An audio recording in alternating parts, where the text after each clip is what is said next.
A very spookers welcome to you all, friends. We have a special preview for you today in the Stranger Things / Cabin in the Woods oeuvre. I use words like oeuvre mostly because I took the time to learn to spell them.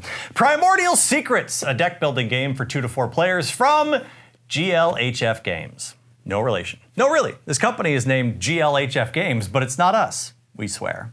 Seriously, it's not. We offered to take an early look at this one for designer Garth Avery, and a provided review copy was sent over. Let's open the box and see just what sort of secrets we're dealing with. I mean, primordial, obviously, but like, what else? That's what I'm asking. The goal of the game. These creepy old ones afford 2 to 4 players 3 differing win conditions. The 2 main and most likely winners are the player who can steal their 6th secret card or collect their 6th sacrifice from 2 ambitious visitors.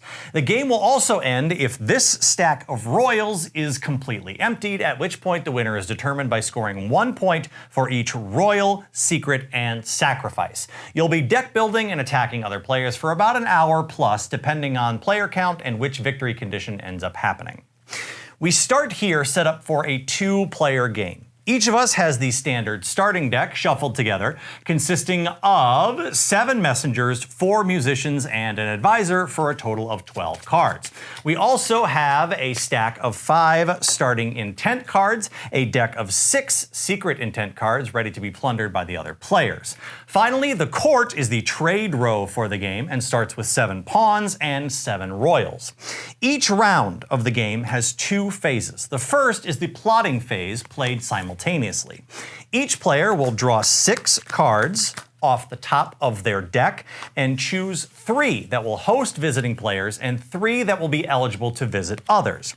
When hosting, the primary stat you will be caring about is Deceit, here in purple, and the visitors mostly care about Insight here in blue, as well as Devotion, which we'll get to in a little bit. Each player will also need to choose their intent for the round from the 5 cards currently available. Once everyone's locked in, you will flip all 7 cards over so that everyone can see, and then starting with the first player, you'll perform the visiting phase. This phase begins by looking at the active player's intent card to see who, if anyone, they'll be visiting. In our 2-player game, the finger on the card will either point across to the other player or will hold a broken goblet, signifying that they're staying home and drinking. Very responsible behavior. Don't drink and drive. If the card says that you're visiting another player, you will compare your party's Insight in blue to the hosting party's Deceit in purple. If your number exceeds theirs by 4 or more, you've stolen one of their secrets. Choose whichever one you want from the deck and add it to your intent discard pile for later use. If their Deceit is higher than your Insight, then they've forced you to sacrifice one of your party and will choose one of your cards to add to their sacrifice pile. If you didn't manage to overcome them by 4, but also managed to not get beaten, then nothing happens and you can move on without any gain or penalty. And move on you will to the best part of any deck builder, the buy phase. In Primordial Secrets, you will recruit pawns or royals by paying your devotion to cover the total tribute demanded by those cards. You can recruit as many cards as you have devotion for, adding all of them to your discard pile before refilling the row for the next player. Around and around you'll go, completing the visiting phase for everyone, and at the end of the round, you will pass the first visitor token, move both parties' worth of cards to their respective discard piles, including the intent. That means that next round, you'll only have 4 to choose from, so choose wisely. After 4 full rounds, you will reclaim your discarded intents, choose 5 total from your deck, reveal them to your opponent, and work from there. That means that you'll have access to any secret intents you get early, if you can get to them. I want to lead off with the fact that Primordial Secrets plays very differently based on your player count. Our 2-player game here forces us to choose our only opponent when visiting, but adding a second choice at 3 players or a third with the full 4 really changes the dynamic. While there will always be hands you draw where your choices of attack or defense are pretty limited, the ones where you've got middle values on a couple cards and have to choose whether to go for a secret or royal or to hang back and defend against an aggressive opponent is really where this game shines. This isn't to say that it doesn't work at all at 2 players, just that it's almost a completely different game when you play with more. Given that, I think the sweet spot for this one is 3. 4 players can be almost total anarchy, and the downtime between other players' turns is noticeable at that point. Not awful, mind you, but you definitely know when it's not your turn anymore. The checking out feeling can be made even worse when you know that no one is visiting you, so you have nothing to do for the next 5 to 10 minutes or so. As always, your table's going to be vastly different from mine, so it's just something to keep in mind. What works well here is that it's for sure a deck building game through and through. Lots of times new designers and ideas tend to start slapping a ton of extra mechanics or phases, even currencies, onto the game to try and improve or separate themselves from other titles. Primordial Secrets understands what it is, first and foremost, and leans hard into that.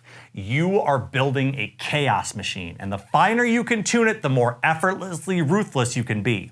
Stacking cards with lots of deceit can deter players from even thinking about visiting you. The best offense is a good defense, to borrow a phrase, and never is that more true than here. That's not to say that if you've played a deck builder before, then there's nothing new to be found here. The 90 pawns in the deck aren't unique, but there's enough of a gamut to choose from to keep things interesting over multiple plays. Some have interesting abilities that can border on slightly too complicated to fully understand right away.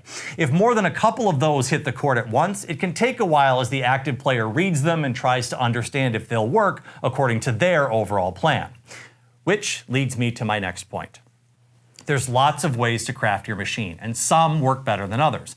Without spoiling some of the strategies we've found, there are ways to abuse deck thinning as well as finding ways to get more than 3 cards into a party at once, and both can be powerful if you can put them together.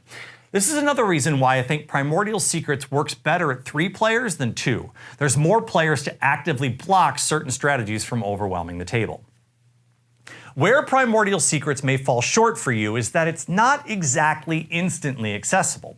Intro deck builders like Star Realms and Dominion provide easy curve-in for intro players, but plenty of depth for when you're ready for it. Primordial Secrets throws you in the deep end right away, and does so with art and an overall theme that isn't for everyone. Don't get me wrong, if you're looking for a horror-themed deck builder with PG-13 art, then you've certainly found it here. But given its overall combo-heavy nature and direct attack playstyle, this isn't a game that you can simply drop at the table with any group. For the group that's into it though, and can see past the veil, there's an absolutely outstanding design here that needs only a few minor tweaks.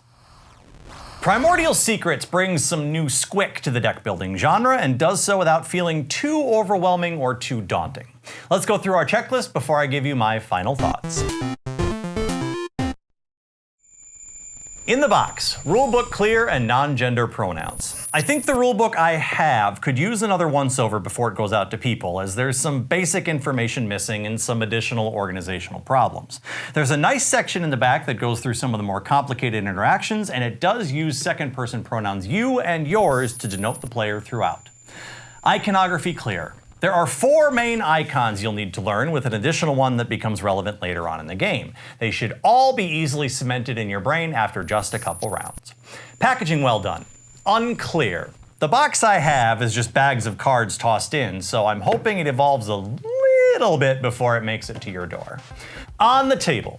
Good representation. Over the pawn and royal cards, there's a good mix of both masculine and feminine art. I can't give you an exact breakdown, mostly because some of these eldritch creatures probably wouldn't be so crude as to adhere to the boundaries of mortal thought. Component quality. The cards I have are very nice, with delightful horror art. The stretch goal / add-on neoprene mats sent to us are a little boring, but far better than not having them. The preview player boards are TBD, but should be fine if you don't opt for the upgrades. While neither are strictly necessary, look for these to change a little before release as well. Replay value. medium. There are 25 royal cards in the game, and not all of them are used every time. The available ones will dictate your playstyle a little bit, as getting them early is very good, and using their varied powers will be a goal. There are 90 primordial pawn cards that you'll see throughout your games, and each will tease your game a little differently.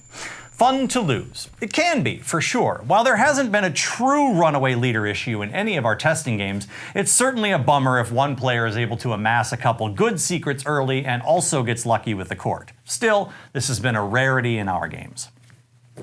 I really enjoyed my time with Primordial Secrets, but I also have a soft spot for deck builders and board games in the horror genre. I think this particular game isn't quite done yet, so I'm making a soft recommendation on it. It's for sure worth keeping an eye on. As always, I'm Nicholas, reminding you to help protect the game population. Always sleeve your cards.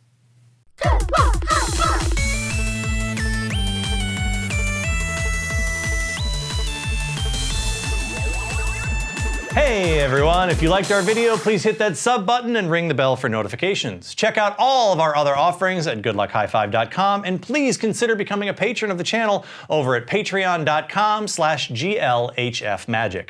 It helps us keep making videos, reviews, and podcasts. You can become a member for any dollar amount. We're also always looking for new games to review. You can reach me at glhfnicholas@gmail.com. You can follow me, Captain N the Game Master, at Captain NGM on Twitter and Instagram, and follow the channel at GLHF Magic. Remember, please shop at your local game store whenever possible. Until next time, I'm Nicholas, and good luck. High five.